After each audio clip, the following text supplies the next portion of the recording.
할렐루야, 뉴엠프셔 한인교회 성도 여러분들 주님의 이름으로 환영하고 축복합니다. 저는 이곳 충남 아산시 도고면에 위치한 화천교회에서 기쁘게 예배 녹화 장소를 허락해 주셔서 마음 편하게 또 은혜롭게 설교 말씀을 녹화하고 있습니다. 여러분 한 주간도 승리하시고 말씀을 통해서 하나님이 주시는 그 음성에 귀 기울이는 시간 되시기를 간절히 축원합니다. 아멘. 다 같이 화면을 보시면서 오늘의 제목 읽어보도록 하겠습니다. 시작. 새 시대를 담아낼 새 부대를 준비하라. 다시 한번 시작. 새 시대를 담아낼 새 부대를 준비하라. 제가 얼마 전 인쇄업을 서울 을지로에서 하고 있는 친구로부터 들은 이야기가 있습니다. 제 친구는 2007년 경북 구미시에 있는 LG전자 디스플레이에 제품 포장지 인쇄 계약을 위해서 납품하는 그런 문제로 여러 번 미팅을 하러 구미 LG전자로 가게 되었습니다. 그곳에서 이제 접견실이라는 곳이 있어서 LG전자 담당자와 미팅도 하고 상의도 하고 계약도 하는 그런 곳이 접견실이 되겠는데요. 이 친구가 매번 구미 LG전자에 갈 때마다 어떤 한 사장님께서 한 의자에 항상 갈 때마다 앉아서 신문을 보고 있더라는 것입니다. 이상한 생각이 들어서 담당 LG 직원에게 물어보았습니다. 그랬더니 이 LG 쪽 담당 직원으로부터 놀라운 이야기를 듣게 되었습니다. 그 내용은 이렇습니다. 그 사장님은 럭키금성 시절부터 LG전자 럭키금성의 TV에 들어가는 브라운관을 하청을 받아서 제작해서 납품하는 하청업체 사장님이었습니다. 그분은 납품 1순위 업체를 운영하고 있었기 때문에 오랜 기간 승승장구하셨다고 합니다. 그런데 문제가 생겼습니다. 2000년이 지나오면서 어느 날 갑자기 LCD TV라는 것이 등장하게 되었습니다. 이 사장님이 그 LCD TV를 보니까 자신이 납품하는 브라운관 TV하고는 화질면에서 상대가 되지 않았습니다. 이 사장님은 너무나도 안심한 나머지 저 LCD TV는 잠깐 있다가 사라질 것 같아.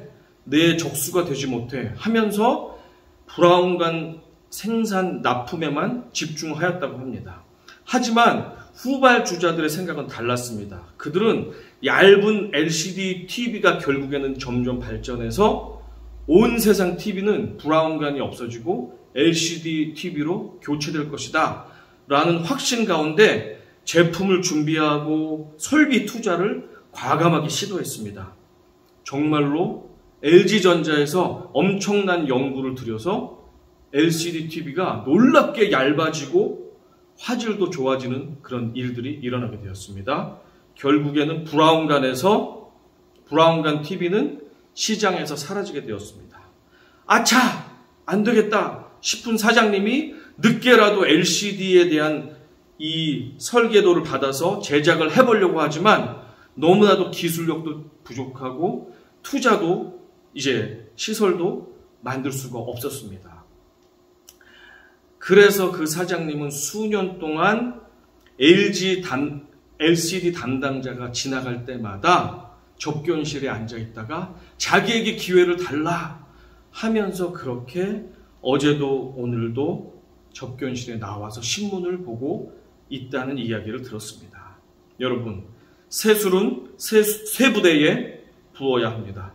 새술은 새 부대에 담아야 합니다. 새 시대를 담아낼 새 가죽 부대가 저와 여러분 그리고 그 사장님에게는 필요합니다. 이전과는 완전히 새로운 시대를 몰고 오신 예수님, 이 예수님에 대해서 구시대의 종교 기득권자들이었던 바리새인들이 따져 물었습니다. 33절입니다. 같이 읽어보겠습니다. 시작. 그들이 예수께 말하되 요한의 제자는 자주 금식하며 기도하고 바리새인의 제자들도 또한 그리하되 당신의 제자들은 먹고 마시나이다. 금욕주의적인 신앙의 베이스를 가졌던 세례 요한의 제자들은 자주 금식했습니다. 또한 바리새인들은 절기나 대속죄일에 율법이 정해놓은 그날에 금식했을 뿐만 아니라 매주 월요일과 목요일에 사람들이 다 보는 앞에서 머리를 풀어헤치고 금식한 것을 굉장히 표를 내면서 그렇게 공개적으로 금식을 했습니다. 그러니 우리들은 경건하게 금식을 하고 있는데 당신은 무엇입니까? 그렇게 경건하다고 하고 하늘나라를 가져온다고 하는 당신은 왜 금식하지 않습니까? 왜 기도하지 않습니까? 라고 시비를 걸었던 것입니다. 왜 먹고 노는 것입니까? 라고 시비를 걸었습니다. 사실 얼핏 들으면 바리새인들의 말이 맞네. 저렇게 경건하게 금식하며 신앙생활 해야지. 예수님은 너무 마시고 노는 거 아니야? 라고 볼 수도 있습니다. 그러나 그것은 잘 모르기 때문에 하는 생각입니다. 바리새인들이 하고 있던 금식에는 문제가 참으로 많았습니다. 금식이란 본래 인간들이 주는 즐거움과 세상의 소음을 차단하고 생명 유지를 위한 음식 섭취까지도 잠시 중단하면서 보이지 않는 하나님께만 집중하며 나아가겠다는 결연한 영적 기도 생활을 말합니다. 그래서 우리는 금식이라고 말할 때 단지 음식을 섭취하지 않는다라고 하는 단식이라는 단어를 사용하지 않고 fasting and prayer, 금식 기도라는 말을 꼭 사용합니다. 바리새인들은 하나님과 상관없이 눈에 보이는 사람들로부터 거룩하다, 경건하다, 신앙심 깊고 영성 깊다 라는 인정을 받으려는 보이는 것으로서의 이벤트로 금식을 해왔던 것이었습니다. 자, 한번 생각해 보십시오. 이슬람 교도들에게는 매년 봄철이 되면 30일씩 하는 금식 기도, 라마단 금식 기도라는 것이 있습니다. 그 취지와 노력은 가상합니다. 하지만 매일 저녁 시간이 되면 그들은 하루 종일 허기진 배를 채우기 위해서 엄청난 양의 음식을 폭식하고 있습니다. 왜 그렇습니까? 다음날 또 굶어야 되기 때문에 그들은 저녁 시간이 땡 치면 못 먹을 것까지 다 몰아서 폭식을 하면서 그렇게 배를 불리며 30일간 금식 기도를 내가 잘 준수했으니 나의 믿음을 보고 우리 절대 신께서 나에게 축복하실 것이다 라고 믿고 있습니다. 젊은 여자와 바람이 나서 집 나간 남편이 있었다고 해봅시다. 그 남편이 부인을 사랑하지도 않는데 뭔가 부인으로부터 무엇인가를 얻어내기 위해서 집에 기어 들어와서 30일 동안 갖은 애교와 봉사와 안 하던 요리와 이벤트와 파티를 벌여주며 온갖 알랑방귀를 낀다면 그것이 남편의 진심이라고 남편을 다시 받아주고 사랑을 시작할 수 있는 미련한 부인은 아마 없을 것입니다. 본래의 목적과 대상에 대한 사랑이 빠져버린 형식은 아무리 경건하고 온갖 정성을 들인다 해도 이미 진정성을 상실한 것입니다. 성경 말씀 같이 읽어보겠습니다. 마태복음 6장 16절부터 18절입니다. 제가 대신해서 읽어드리겠습니다. 금식할 때에 너희는 외식하는 자들과 같이 슬픈 기색을 보이지 말라. 그들은 금식하는 것을 사람에게 보이려고 얼굴을 흉하게 하느니라. 내가 진실로 너희에게 이르노니 그들은 자기 상을 이미 받았느니라. 너는 금식할 때에 머리에 기름을 바르고 얼굴을 씻으라. 이는 금식하는 자로 사람에게 보이지 않고 오직 은밀한 중에 계신 내 아버지께 보이게 하려 함이라. 은밀한 중에 보시는 내 아버지께서 갚으시리라. 마태복음 6장 16절부터 18절 말씀입니다. 예수님께서는 산상수훈을 통해서 위선자들이 사람에게만 보이기 위해 벌였던 이벤트성 경건 행위를 지적하셨습니다. 그리고 금식하려면 오직 사람이 아닌 하나님께만 집중할 것을 정확하게 가르쳐 주셨습니다. 예수님께서는 새 시대를 이 땅 가운데 가져오시면서 새 시대에는 사람들에게 보이기 위한 겉만 번지르한 율법주의의 행위만으로는 누구도 하나님께 이룰 수 없음을 명시하고 계십니다. 본문으로 돌아가겠습니다. 34절 같이 읽어봅니다. 34절과 35절입니다. 시작. 예수께서 그들에게 이르시되 혼인집 손님들이 신랑과 함께 있을 때에 너희가 그 손님으로 금식하게 할 수 있느냐. 그러나 그날에 이르러 그들이 신랑을 빼앗기리니 그날에는 금식할 것이니라. 예수님은 새 시대, 새 구원의 혼인잔치 주인공입니다. 새 신랑입니다. 우리들은 예수님과 함께 기뻐하는 혼인잔치 속의 손님들이고, 손님들이라고 되어 있는 성경의 원어 헬라어를 보면 아들들이라고 되어 있습니다. 우리는 예수님과 함께 혼인잔치의 기쁨으로 참석하는 하나님의 아들들입니다. 딸들입니다. 새 신랑이 새 천국을 가지고 이 땅에 오셔서 혼인잔치를 벌이고 있는데, 결혼식장 곳곳에 큼직하게 플랜카드와 포스터들이 막 붙어 있습니다. 이렇게 붙어 있다고 한번 생각해 보십시오. 화면 같이 보세요. 오늘은 목요일로 금식하는 날이기에 결혼식의 음식이 일체 제공되지 않사오며 웃거나 기뻐하는 행위는 율법에 위반되오니 하객들은 서로 침묵해 주시기 바랍니다. 만약에 이런 플랜카드나 문구가 결혼식 사방에 붙어 있다면 어떻겠습니까? 그런데 바리새인들이 하고 있는 말은 그런 플랜카드를 마치 붙여놓고 있는 것과 같습니다. 이스라엘이 그렇게 고대하던 구원자 메시아께서 인간의 모습으로 우리 앞에 와 계신데, 그 와중에 하나님께 간절히 나아가기 위해 하는 금식 기도를 하고 있다는 것이 말이 되지 않습니다. 그렇죠? 메시아 곧 하나님께서 우리 바로 눈앞에서 우리와 함께 먹고 마시고 말씀을 나누고 하나님의 천국 진리를 가르쳐주고 계신 바로 발 앞에서, 그 눈앞에서 하나님께 당신들은 왜 간절한 마음으로 나아가지 않습니까?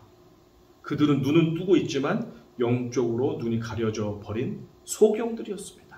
하나님 앞에 있으면서 왜 하나님께 간절한 마음으로 경건하게 나아가지 않고 있습니까?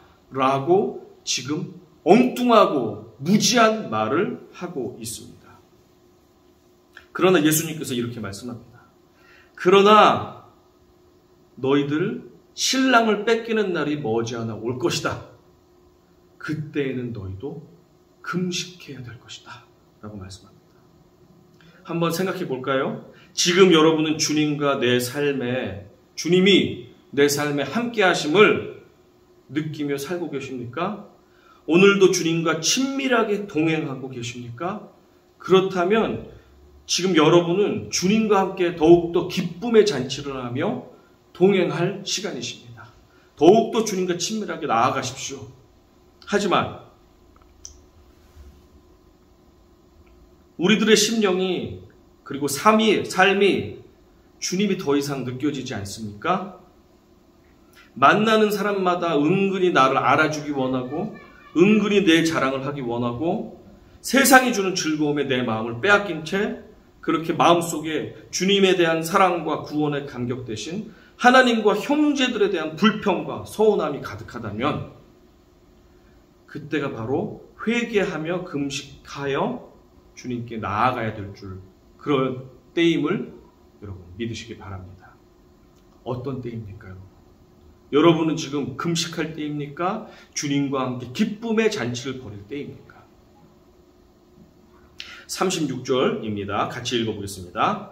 또 비유하여 이르시되 새 옷에서 한 조각을 찢어 낡은 옷에 붙이는 자가 없나니 만일 그렇게 하면 새 옷을 찢을 뿐이요 또 새 옷에서 찢은 조각이 낡은 것에 어울리지 아니하니라.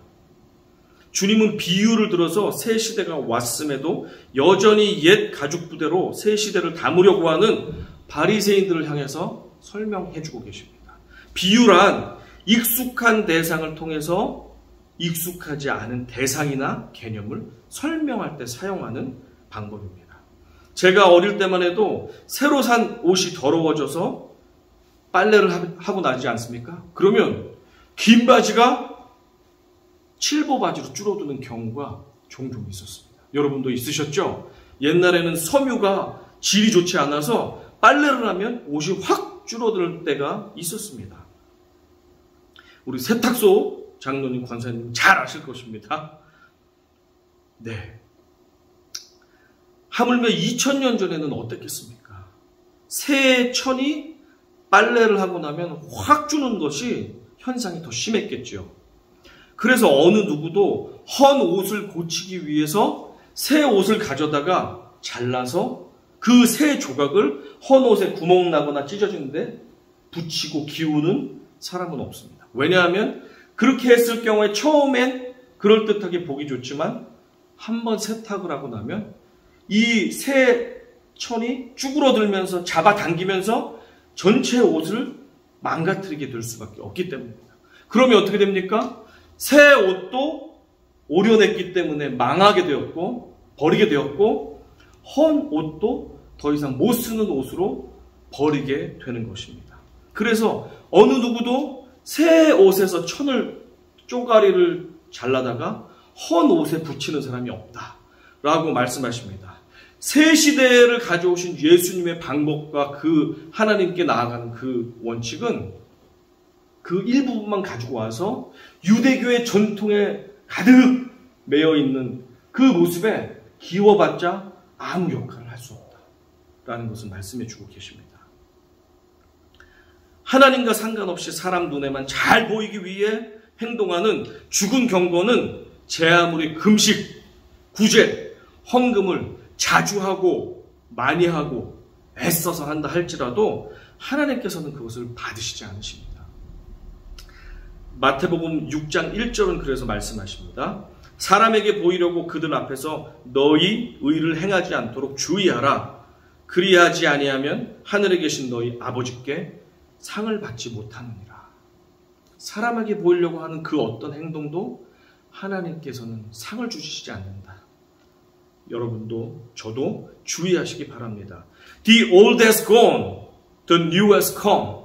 새 시대가 이제 이미 왔습니다. 새 시대에는 새 그릇으로 새 시대를 담아야만 합니다. 37절입니다. 함께 읽습니다. 새 포도주를 낡은 가죽 부대에 넣는 자가 없나니 만일 그렇게 하면 새 포도주가 부대를 터뜨려 포도주가 쏟아지고 부대도 못 쓰게 되리라. 새 포도주는 새 부대에 넣어야 할 것이니라. 두 번째 비유입니다. 이스라엘에서는 새로이 포도즙을 짜면 반드시 새로 만든 양이나 염소의 가죽 부대에 담아 넣습니다. 새 포도즙을 새 가죽 부대에 담아 넣으면 시간이 지나면서 부대 안에는 화학작용이 일어납니다. 발효와 숙성이 일어나면서 강한 가스와 압력이 생깁니다. 그러나 새 가죽 부대는 탄력성이 워낙 좋기 때문에 그 강한 압력과 가스를 이겨내며 이 포도즙이 성숙하고 숙성된 포도주가 될 때까지 잘 담아둘 수가 있습니다. 하지만 새 가죽 부대에 새 포도즙을 담지 않고 낡고 오래된 가죽 부대에 새 포도즙을 담으면 어떻게 됩니까? 이미 낡은 가죽 부대는 늘어날 만큼 늘어나고 딱딱해질 만큼 경화가 됐기 때문에 새 포도주가 내게 되는 그 폭발적인 압력과 이 폭발력을 감당해낼 수가 없습니다. 그래서 결국엔 어떻게 됩니까? 어디가 뻥 하고 터지면서 가죽 부대도 갈갈이 찢어질 뿐 아니고 포도주 또한 바닥에 흘러져서 못 써버리게 됩니다. 새 술은 새 부대에 넣어야 할 것이니라. 이것은 인간 저의 말이 아니라 예수 그리스도의 말씀입니다. 날마다 우리 안에 있는 죄악을 회개하여 심령을 깨끗하게 하심으로 주님께서 우리에게 새 일을 행하시는 새 포도주를 받아 마시십시오. 새 포도주를 마음 가운데 담으십시오. 삶 가운데서 충만하게 여러분을 적시십시오. 그리고 그 축복을 누리시기 바랍니다. 새 술은 새 부대에 넣어야 합니다. 새 시대는 새 가죽 부대를 준비해서 담아야만 합니다. 화면을 보시면 제가 준비한 도표가 있습니다. 낡은 가죽 부대 vs 새 가죽 부대. 여러분은 이 표를 보시면서 아, 나는 얼마나 낡은 가죽 부대의 요소가 많은가. 아, 나는 이런 부분은 새로운 가죽 부대를 사모하며 추구하며 기도하며 그것을 얻어야 되겠다 라는 생각을 가지고 한번 10가지인데 사실은 더 있는데 제가 추려서 10가지로 정리를 해보았습니다. 여러분도 한번 같이 화면을 보면서 생각해 보도록 하겠습니다. 첫 번째, 낡은 가죽 부대는 의무감으로 신앙생활합니다. 그리고 새 가죽 부대는 기쁨으로 신앙생활합니다. 그래서 주일 아침 눈을 뜨고 교회에 갈 생각을 할 때 의무감의 신앙생활하는 사람은 아, 내가 오늘 교회에서 이거 맡았지, 저거 해야 되지, 누가 만나기 부담스럽지, 아, 또 오늘 지루한 말씀을 들어야 되나 하면서 의무감에 즐겁지 않은 마음으로 억지로 신앙생활하고 교회에 출석합니다. 반면에 새 가죽 부대의 사람은 어떻습니까? 무엇을 해도 기쁘고 교회 갈 생각만 하면 어서 속히 빨리 옷을 입고 가족들을 깨워서 달려나가야지, 은혜 받으러 가야지, 반가운 교회 식구들 만나야지, 또 내가 맡은 청소와 음식과 이런 것들 누구보다도 열심히 해서 사람들과 하나님께 기쁨을 주어야지 하면서 기쁨으로 신앙생활을 합니다. 두 번째입니다. 사람들의 칭찬이 나에게 가장 큰 힘을 준다. 낡은 가죽 부대의 사람입니다. 하지만 하나님의 칭찬이 나에게 가장 큰 힘을 준다. 새 부대의 사람입니다. 여러분은 어떻습니까? 여러분을 가장 힘나게 하는 것은 사람들의 칭찬과 사람들의 격려입니까? 그들의 시선입니까? 아니면 하나님의 칭찬과 하나님의 위로와 하나님의 보호하입니까? 세 번째, 어려운 일이 생길 때 가죽 부대의 사람은 사람에게 먼저 달려갑니다. 반면에 새 가죽 부대의 사람은 어려운 일이 생길 때 주님께 먼저 달려갑니다. 여러분은 어떠십니까? 네 번째, 신세 한탄과 무엇을 달라는 기도만 한다. 낡은 가죽 부대의 사람들입니다. 하지만 기도할 때 하나님을 향한 사랑 고백과 감사가 가득하다. 새 가죽 부대의 사람의 특징입니다. 다섯 번째입니다. 낡은 가죽 부대의 사람은 문제에만 집중합니다. 그러나 새 가죽 부대의 사람은 문제보다 크신 하나님과 그분의 약속의 말씀에 집중한다. 자, 여섯 번째입니다. 낡은 가죽 부대 사람, 불평만 할 뿐 해결을 위해 수고하지 않는다. 새 가죽 부대 사람은 불평 대신 해결을 위해 땀 흘려 수고한다. 일곱 번째, 나와 신앙의 색깔이 다른 사람과는 하나 되기 힘들다. 그러나 새 가죽 부대의 사람은 비록 신앙의 색깔과 모양은 달라도 주 안에서 하나 되려고 애쓴다. 여덟 번째, 나 정도면 충분히 괜찮은 신앙인이야. 나 정도만 해봐. 라고 생각합니다. 그러나 새 가죽 부대의 사람은 나 같은 죄인까지도 살려주신 주 은혜에 감사합니다. 나같이 연약한 저 형제도 저 자매도 존귀한 영혼으로 받아들이며 사랑하고 섬기겠습니다. 라는 마음 자세를 가지고 있습니다. 아홉 번째, 익숙한 예배, 익숙한 찬양, 익숙한 사람들, 익숙한 경건의 훈련만을 고집한다. 반면에 새 가죽 부대의 사람은 새로운 예배, 새로운 찬양, 새로운 사람, 새로운 경건의 훈련을 통해서 날로 성장합니다. 열 번째입니다. 낡은 가죽 부대, 주어진 틀을 벗어나면 불편합니다. 하지 않습니다. 화를 냅니다. 심지어 사람이나 교회를 떠나기도 합니다. 반면에 새로운 가죽 부대의 사람은 진리의 영이신 성령이 주시는 참 자유함을 누리며 새로운 것이든 익숙한 것이든 하나님이 기뻐하시는 것이라면 무엇이든 감당하며 기쁘게 살아갑니다. 그동안 오랫동안 나에게 익숙함과 유익을 가져다 주었지만 새 시대를 담기 위해 과감히 버려야 할 여러분의 낡은 가죽 부대는 무엇입니까? 먼저 그것을 버리십시오. 중동에서 석유 한 방울 나지 않는 매우 가난한 이슬람 국가인 예멘이라는 나라가 있습니다.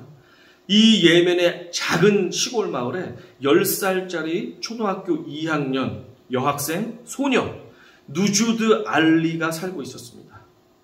11남매 중에 5째인 누두주 알리는 술래잡기와 수다 떨기를 좋아하는 가난하지만 평범한 소녀였습니다. 그런데 2008년 2월 어느 날 일자리를 찾다가 찾지 못한 아버지가 가족들의 생계를 책임져야 되니까 할 수 없이 어떤 일을 했냐면 한국 돈 100만 원 정도 되는 금액에 5째 딸인 누주드 알리를 결혼 지참금으로 받고 20살이나 많은 남자에게 시집을 보내버렸습니다. 말이 결혼 보내고 시집 보낸 것이지 돈을 받고 딸을 팔아버린 것입니다. 그런데 결혼 전에 이런 약속을 했다고 합니다. 사춘기가 지나기 전까지는 딸아이와 잠자리를 갖지 말아주세요. 그렇게 신랑은 맹세를 하고 딸을 이끌고 신혼집으로 갔습니다. 그러나 신랑은 약속을 어기고 신혼 첫날부터 10살짜리 신부를 성폭행하고 온갖 굳은 일을 다 시키고 말을 안 들면 사정없이 구타를 하고 그렇게 지옥과 같은 시간을 누주드 알리는 보낼 수밖에 없었습니다. 매일 밤이 공포였고 두려움의 연속이었습니다. 죽을 지경이 이르자 누주드 알리 소녀는 남편에게 빌면서 엄마 얼굴만 제발 보고 올게요. 집에 잠깐 보내주세요. 이렇게 사정사정 통사정을 하였습니다. 남편이 다행히 그럼 잠깐만 다녀와야 돼 라고 해서 허락을 해주었습니다. 누주드는 집으로 돌아갔습니다. 엄마 아빠에게 자신이 받았던 끔찍한 일들을 하나둘 소상하게 알렸습니다. 하지만 엄마 아빠는 딸아이를 다시 그 악마 같은 남편에게로 돌려보내려고만 했습니다. 그 이유는 무엇입니까? 이슬람에는 샤리프라는 전통이 있는데 명예라는 것이 샤리프입니다. 딸아이가 결혼 생활을 실패하고 이혼을 하게 되면 온 가족의 명예를 더럽혔다 해서 샤리프를 지키기 위해서 이 가족에 가까운 남자 중에 어떤 사람이 그 딸을 살해하게 되어 있습니다. 그것이 명예살인이라는 것입니다. 그렇게 명예살인을 한 사람은 그냥 솜방망이 처벌만 받고 풀려납니다. 그처럼 오랜 이 인습과 종교의 관습에 쩔어있는 예멘의 이 가정, 정말 고통스러운 누주드는 어디다 하소연할 데가 없었습니다. 누주드는 할 수 없이 아버지의 둘째 부인이었는데 쫓겨나서 길거리에서 구걸을 하면서 연명을 하고 있는, 자기의 배다른 동생들과 함께 연명을 하고 있는 그 새엄마를 찾아갔습니다. 새엄마는 불쌍히 여기며 자기가 그렇게 살지 못한 인생을 생각하며 누주드에게 말합니다. 너는 수도에 가서 법원에 가. 거기서 이혼 신청을 해라. 그것만이 네가 살 길이다. 하면서 꾸깃꾸깃해진 돈을 누주드의 손에 꽉 쥐어주었습니다. 그녀가 하루 종일 구걸해서 받은 저녁 비용이었습니다. 누주드는 온갖 두려움과 걱정을 가지고 수도 법원으로 향했습니다. 법원에 도착했습니다. 도무지 10살짜리 꼬마가 어디서 무엇을 해야 되는지 아무것도 알 수 없는 상태에서 절망 가운데 펑펑 울고 있었습니다. 그런데 감사하게 정말로 놀라운 일이 일어났습니다. 어떤 지나가던 마음씨 좋은 판사가 누주드의 이야기를 자세히 듣고 그녀를 위로해 주었습니다. 그리고 그녀를 데리고 예멘에서 고통받고 있는 여성들을 대변하는 참 좋은 변호사 샤다 나세르 변호사의 손에 인계해 주면서 이 변호사님이 너를 도와줄 수 있을 거야 라고 그렇게 격려해 주고 연결시켜 주고 떠나갔습니다. 이 소식을 들은 샤다 나세르는 누주드를 격려했습니다. 걱정하지 마. 내가 너의 이혼을 도와줄게 하면서 둘이 손을 잡고 목숨을 뺏겠다는 남자들의 위협과 협박 이겨내고 그들은 법원에 재판을 받게 되었습니다. 놀라운 일이 일어났습니다. 2008년 4월 10살 소녀 누주드와 변호사 샤다 나세르는 예멘 역사상 가장 위대한 재판에서 승리했습니다. 결국 누주드는 10살의 이혼녀가 되어 같은 해 9월 고향에 있는 초등학교 2학년 교실로 다시 돌아갈 수 있게 되었습니다. 할렐루야. 이 재판은 화제가 되었습니다. 그리고 예멘에 있던 깨어있던 지성인들이 뭉치게 되었고 항의를 하게 되었고 힘을 실어서 목소리를 높이게 되었습니다. 그 다음 해 2009년 예멘 의회는 예멘에서 만 17세 이상의 여성들만이 결혼을 할 수 있다라는 법을 통과하기에 이르렀습니다. 오랜 전통과 명예라는 낡은 가죽 부대 속에 어린 여자들의 인생을 처참하게 구겨넣고 짓밟았던 구시대는 마침 새 시대의 그 놀라운 폭발력을 감당하지 못하고 갈기갈기 찢어지는 가죽 부대가 되고 말았습니다. 누주드 알리와 샤다 나르세라는 예멘의 용기 있는 두 여성들은 자신의 목숨을 기꺼이 바치면서 새 가죽 부대를 준비한 사람들이었습니다. 이사야서 43장 18절과 19절은 이렇게 우리들에게 말씀하십니다. 너희는 이전 일을 기억하지 말며 옛날 일을 생각하지 말라. 보라 내가 새 일을 행하리니 이제 나타낼 것이라. 너희가 그것을 알지 못하겠느냐? 반드시 내가 광야의 길을 사막의 강을 내리라. 아멘. 주님은 저와 여러분에게 새 일을 행하기 원하십니다. 그런데 조건이 있습니다. 새 시대에 새 일, 새 은혜를 부어주시기 원하는데 낡은 가죽 부대로는 그것을 담을 수 없습니다. 나의 오래된 습관, 악습과 미움과 원망과 회개 없음과 사랑 없음, 나의 못된 습관들, 다른 사람들을 품지 못하고 찌르고 불평하고 원망하는 이 모든 삶의 모습들, 나와 예배의 모습, 기도의 습관, 나의 삶의 모든 것들이 다를 때 배척하는 그 낡은 가죽 부대로는 하나님의 새 시대, 하나님의 새 역사, 하나님의 새 은혜를 받아낼 수가 없습니다. 주님은 저와 여러분의 인생 가운데도 분명히 새 일을 행하기 원하십니다. 이 시간 새 시대를 담아내지 못할 낡은 부대, 그것은 무엇입니까? 여러분이 버려야 할 낡은 부대는 무엇입니까? 그것을 과감하게 찢어버리시기 바랍니다. 나의 심령을 깨끗하게 하여 새 부대를 준비하시기 바랍니다. 주님은 그렇게 우리에게 폭발적인 은혜를 주고 싶으신데 새 부대가 준비되어 있지 않다면 우리는 그것을 담아낼 수도 없고 마실 수도 없고 감당할 수도 없습니다. 여러분, 새 술은 새 부대에 담으시기 바랍니다. 새 시대를 담아낼 새 부대를 준비하십시오. 하나님이 저와 여러분에게 오늘 이 시간 간곡히 당부하는 말씀입니다. 기도하겠습니다.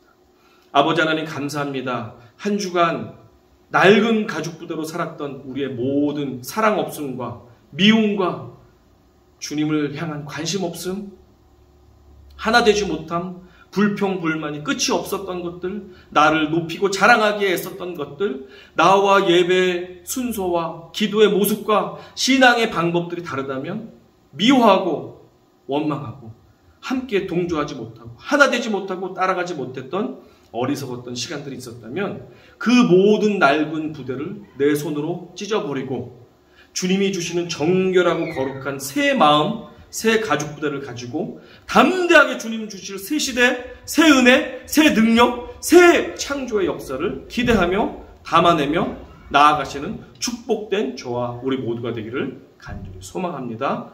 예수님의 이름으로 축복하며 기도드렸사옵나이다. 아멘. 한 주간도 승리하시기 바랍니다.